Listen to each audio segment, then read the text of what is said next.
الحمدللہ رب العالمین والصلاة والسلام علی سید الانبیاء والمرسلین اما بعد فاعوذ باللہ من الشیطان الرجیم بسم اللہ الرحمن الرحیم وَإِن كَانُوا مِن قَبْلُ لَفِي ضَلَالٍ مُبِينٍ۔ پیارے نبی کریم صلی اللہ علیہ وآلہ وسلم کی بعثت سے پہلے حالات اتنے پریشان کن، دگرگن اور خراب تھے کہ حالات تقاضا کرتے تھے کہ پیارے نبی کریم صلی اللہ علیہ وسلم کو اللہ تعالیٰ بھیجیں اور دنیا پر رحمت فرمائیں۔ پیارے نبی کریم صلی اللہ علیہ وسلم رحمت للعالمین ہیں، اور اگر ہم اسلام سے قبل کے جو متصل حالات ہیں جس کو دور جاہلیت سے تعبیر کیا جاتا ہے ان پر غور کریں تو واقعی حالات یہ تقاضا کرتے تھے کہ آخری نبی کو مبعوث کیا جائے۔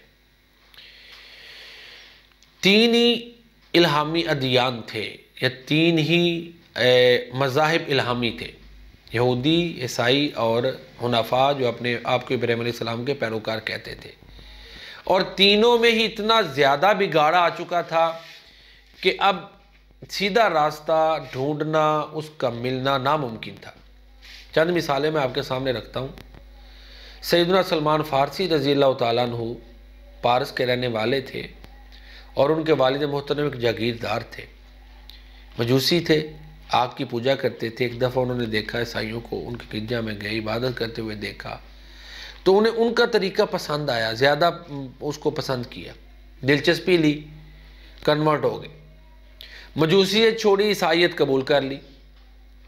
اب گھر سے نکل پڑے، حالانکہ گھر میں ہر قسم کی سہولتیں ان کو فراہم تھیں، دستیاب تھیں، لیکن دین اسلام کی محبت اتنی غالب آئی کہ سب کو چھوڑ دیا۔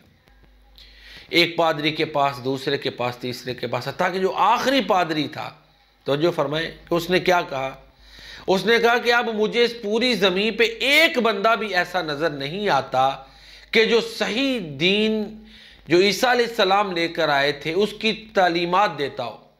اب آخری نبی آنے والا ہے، جاؤ جا کے تلاش کرو، اور جو زمین ہے اس کی نشانیاں بتائیں، پیارے نبی کریم صلی اللہ علیہ وسلم کی نشانیاں بتائیں۔ اب دیکھیں، عیسائیت کا جو ٹاپ کا عالم تھا، اس کا یہ فیصلہ تھا کہ اب حالات ایسے ہیں کہ آخری نبی آنا چاہیے، وہی اصلاح کرے گا، اور اللہ تعالیٰ اس کے ذریعے لوگوں کی اصلاح فرمائیں گے۔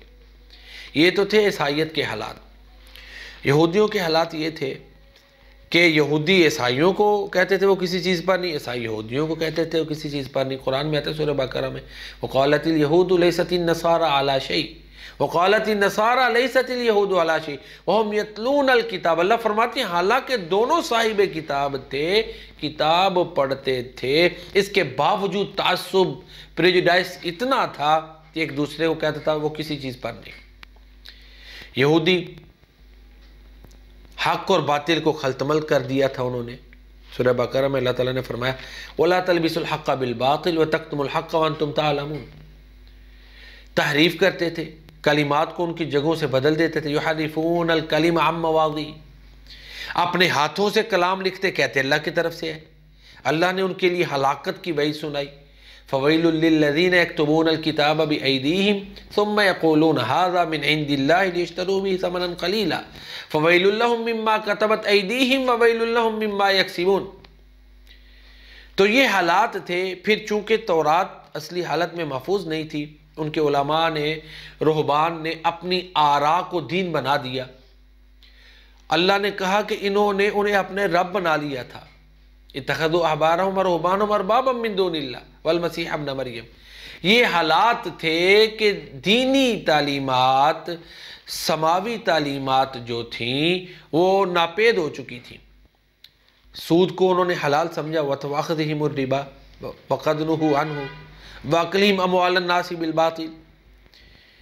پھر اللہ کے فرشتوں کے وہ دشمن بنے ہوئے تھے۔ عزیر علیہ السلام کو اللہ کا بیٹا انہوں نے کہا، وَقَالَتِ الْيَهُودُ عُزَيْرٌ ابْنُ اللَّهِ وَقَالَتِ النَّصَارَى الْمَسِيحُ ابْنُ اللَّهِ۔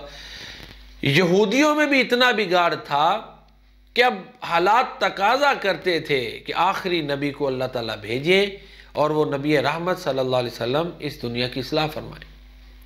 پھر یہ تو تھے نا یہودی اور عیسائی، جو مشرکین مکہ تھے اپنے آپ کو حنفاء کہتے تھے، ابراہیم علیہ السلام کے پیروکار کہتے تھے۔ اتفاق یہ ہوا کہ عمر بن لحی نے شام سے جا کر وہ بت رکھے، خانہ کعبہ میں رکھ دیے۔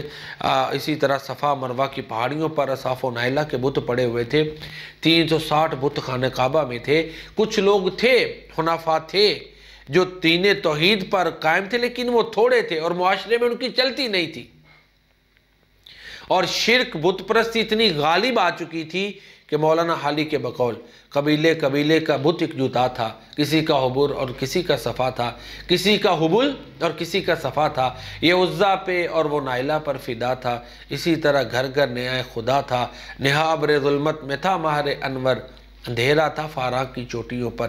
اقبال نے بھی یہی مضمون بیان کیا ہے، ہم سے پہلے تھا جب تیرے جہاں کا منظر، کہیں مسجود تھے پتھر کہیں معبود شجر، کھوگرے پیکرے محسوس تھی انسان کی نظر، مانتا پھر کوئی اندیکھے خدا کو کیوں کر، تجھ کو معلوم ہے لیتا تھا کوئی نام تیرا، قوت بازو مسلم نے کیا کام تیرا۔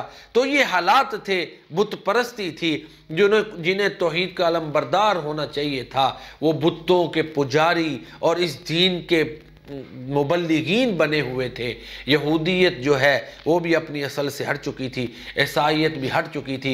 حالات تقاضا کرتے تھے کہ اللہ تعالیٰ اس دنیا پہ رحم فرمائے، آخری نبی کو بھیجے، اپنے آخری کلام کو بھیجے، تاکہ دنیا، یہ کائنات، یہ لوگ دوزخ کے کنارے پر، دوزخ کے گڑھے کے کنارے پر پہنچ چکے تھے، ان کو اللہ تعالیٰ دوزخ سے نجات دے کے جنت کے رستے پر لگا دے۔ تو یہ حالات تھے، واقعی وہ حالات تقاضا کرتے تھے کہ پیارے نبی کریم صلی اللہ علیہ وسلم کی بعثت ہو اور انسانوں پر اللہ تعالیٰ رحم فرمائے۔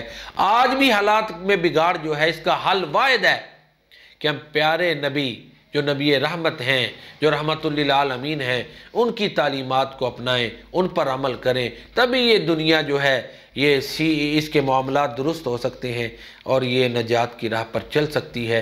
ہمیں اس عظیم نبی جناب محمد مصطفیٰ صلی اللہ علیہ وسلم کی اللہ تعالیٰ پیروی کرنے کی توفیق عطا فرمائے۔ وما علینا الا البلاغ المبین۔